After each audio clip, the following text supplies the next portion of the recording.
Seja bem-vindo a mais um estudo 1189 e hoje com o capítulo 5 do livro de Romanos.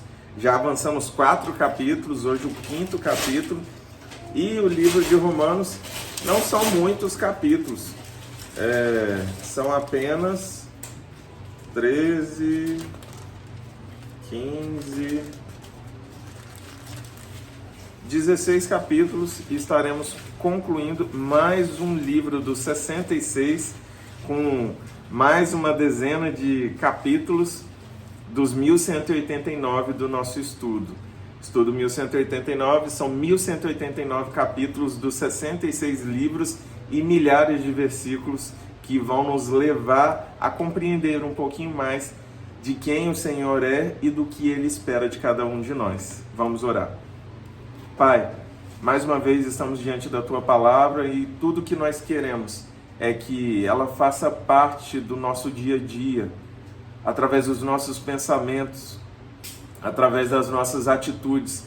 Queremos realmente ser luz e sal, fazendo a diferença que o Senhor sonhou, que nós faríamos na vida de todos que estiverem próximos a nós. Que a Tua Palavra nos molde conforme está na Sua mente e que o Teu Espírito Santo encontre em nós uma terra fértil para que essas sementes gerem frutos que abençoem a muitos. É isso que nós desejamos. Fala conosco em mais essa oportunidade, em nome de Jesus.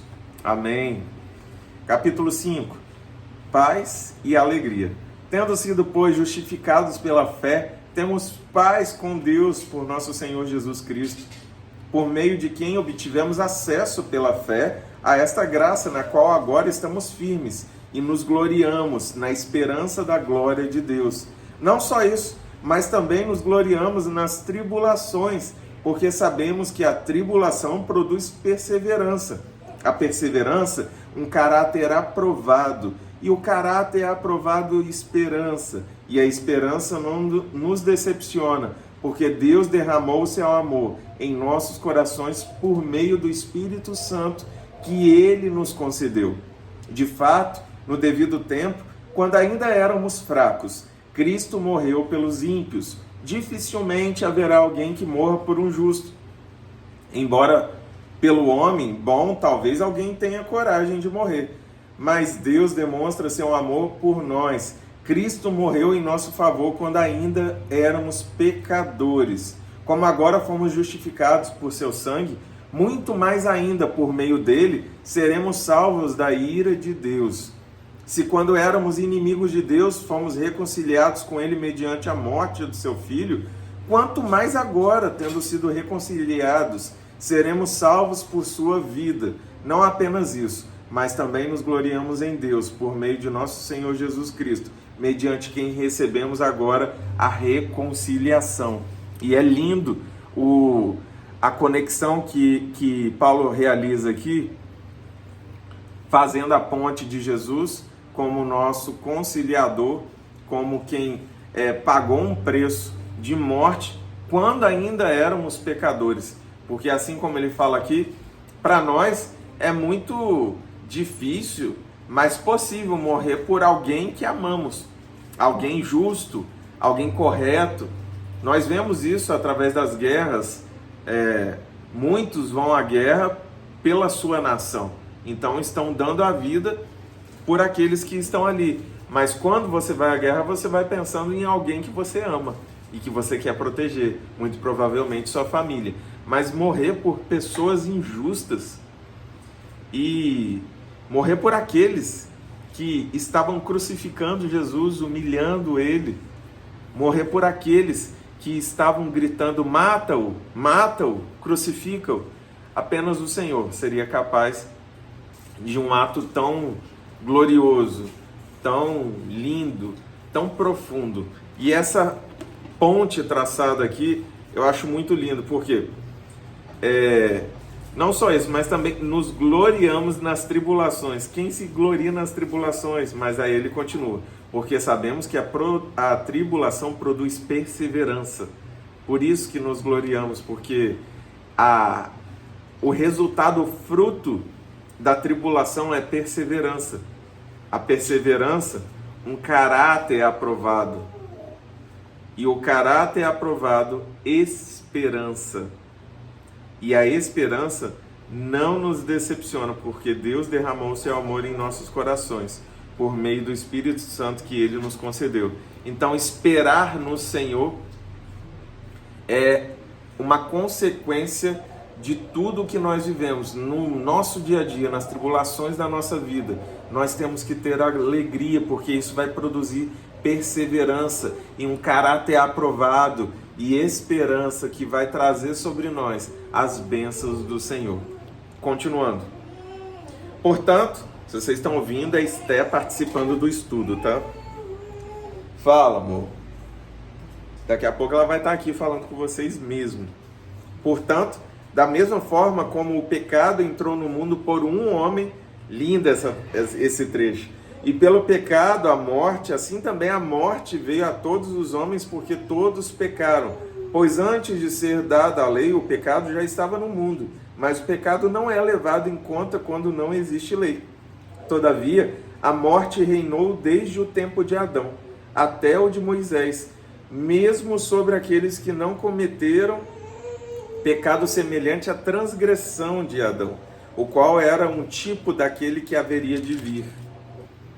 Entretanto, não há comparação entre a dádiva e a transgressão, pois se muitos morreram por causa da transgressão de um só, muito mais a graça de Deus, isto é, a dádiva pela graça de um só homem, Jesus Cristo, transbordou para muitos. Não se pode comparar a dádiva de Deus com a consequência do pecado de um só homem. Por um pecado veio o julgamento que trouxe condenação, mas a dádiva decorreu de muitas transgressões e trouxe justificação. Se pela transgressão de um só a morte reinou por meio dele, muito mais aqueles que recebem de Deus a imensa provisão da graça e a dádiva da justiça reinarão em vida por meio de um único homem, Jesus Cristo. Consequentemente, assim como uma só transgressão resultou na condenação de todos os homens, assim também um só ato de justiça resultou na justificação que traz vida a todos os homens. Logo assim, como por meio da desobediência de um só homem muitos foram feitos pecadores, assim também, por meio da obediência de um único homem, muitos serão feitos justos. A lei foi introduzida para que a transgressão fosse ressaltada, mas onde aumentou o pecado, transbordou a graça, a fim de que, assim como o pecado reinou na morte, também a graça reine pela justiça para conceder vida eterna mediante Jesus Cristo, nosso Senhor. E para mim esse é um dos trechos mais lindos de Romanos, que traça o parâmetro o ocorrido com Adão, que com o seu pecado ele trouxe o pecado e a consequência do pecado é a morte. Nós não fomos feitos para morrer, por isso temos tanta dificuldade de lidar com a morte, por isso que perder entes queridos é tão triste, doloroso, porque não era esse o plano do Senhor. Ele queria que nós vivêssemos uma vida eterna e nos alegrássemos, desfrutássemos daquilo que Ele havia construído. E nesse meio, Ele queria um relacionamento com nós, suas criaturas. Porém, não foi assim. Adão, Eva pecaram, cometeram um erro, preferiram comer do fruto proibido e absorver a consciência do pecado, da maldade e de tudo que hoje é inerente à nossa carne. Mas agora, com o sacrifício de Jesus, assim como um pecado de um homem trouxe pecado sobre toda a humanidade, o ato de justiça do sacrifício de um homem trouxe justificação para toda a humanidade. Todos aqueles que acreditam em Jesus e recebem essa justificação são salvos e se conectam à vida eterna que o Senhor sonhou para todos nós. Então, Jesus é o Cordeiro Santo que foi morto desde a fundação. Já era projeto, não foi uma correção, mas a continuidade daquilo que o Senhor sabia que teria que ser feito por amor a cada um de nós. Ele escolheu fazer, mesmo sabendo da nossa atitude, do nosso coração duro e dos erros que cometeríamos e o sacrifício que seria necessário, porque Ele nos amou primeiro.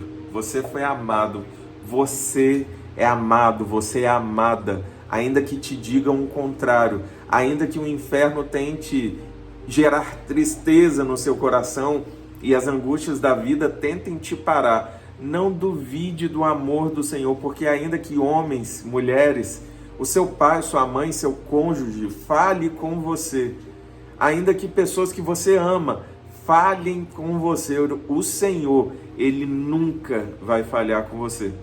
Ele está aqui agora e Ele me manda te dizer: você é amado, não pare. Você é amada, não pare.